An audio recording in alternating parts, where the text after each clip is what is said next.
So in today's gospel, the people are telling Jesus, "What sign can you do that we will believe in you?" Moses gave our people manna to eat in the desert. What can you do? What can you offer us? And Jesus responds to them by saying, it wasn't Moses who gave your ancestors manna in the desert to eat. It was my Father who gave them that manna to eat. And he's chastising them a little bit for being disconnected from the source of their blessings. And I got to thinking about that notion of being disconnected from the true source of where our blessings come from. I think there's obvious examples in our world of people who are born into wealth, and those seem to be the people that extol the virtues of hard work more than anybody.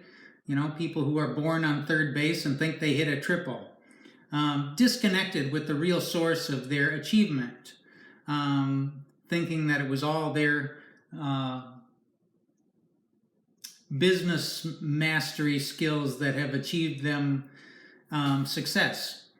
But we're all disconnected from the source of our blessings in a sense. We live in a world that fosters that.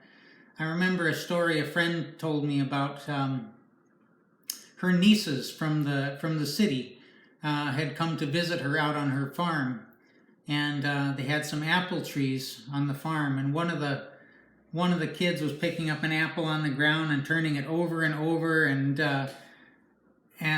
she finally said, "Where's the sticker? There should be a sticker on the apple, right?"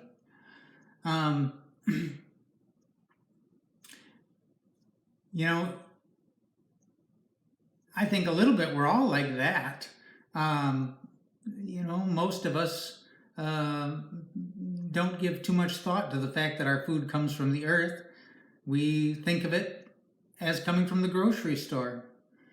Back in the day, in Jesus' day, where over 90% of the people were farmers, they had a much different worldview, a much clearer sense of connection where their nourishment came from.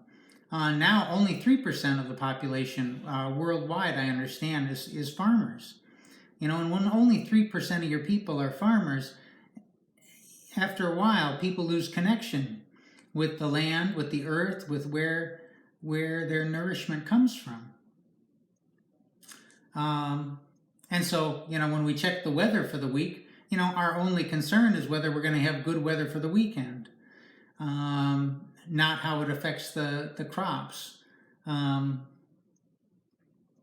the earth, of course, becomes just a commodity that we can use to make money. But in the words of Chief Seattle, he said, only when the last tree is cut down will the white man realize that he can't eat money. So I think we're all a little bit guilty of that, being disconnected from the source of our true nourishment, our true blessings.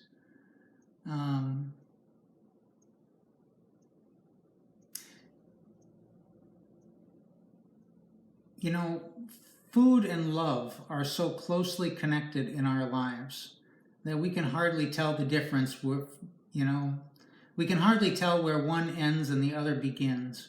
From the moment we're born, we get food and we get love from the same place, usually at the same time. And so throughout our lives, we express our love for one another by feeding one another. And yet one of them is primary. Whether it's in the animal kingdom, the human race, what is it that keeps the offspring alive? Is it the mother's milk, or is it the mother's love? And I think that's Jesus's point. That ultimately everything, good and lasting in our world, he said, work for the food that does not perish. Because it's love that makes all of the other things possible.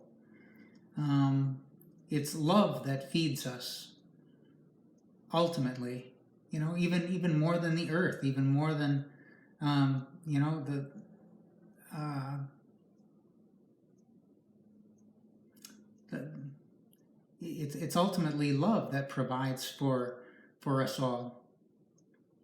Now, some people would debate that. They would say, "Oh my goodness, thank goodness we do not have to depend on love or charity for our basic needs. It's not the love of the butcher that gives you your meat. It's not the charity of the baker that gives you your bread. If you had to depend on their charity, it would not be a very reliable system.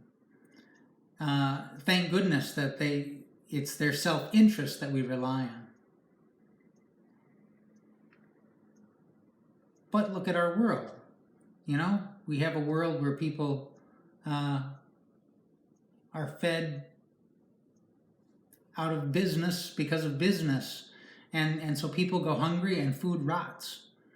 And so I don't know if the other way would be any less reliable when you think about it. Maybe we just haven't nurtured it enough. But ultimately, I think that's what the reading is about, that it is love that provides. Love is the starting point. Love provides.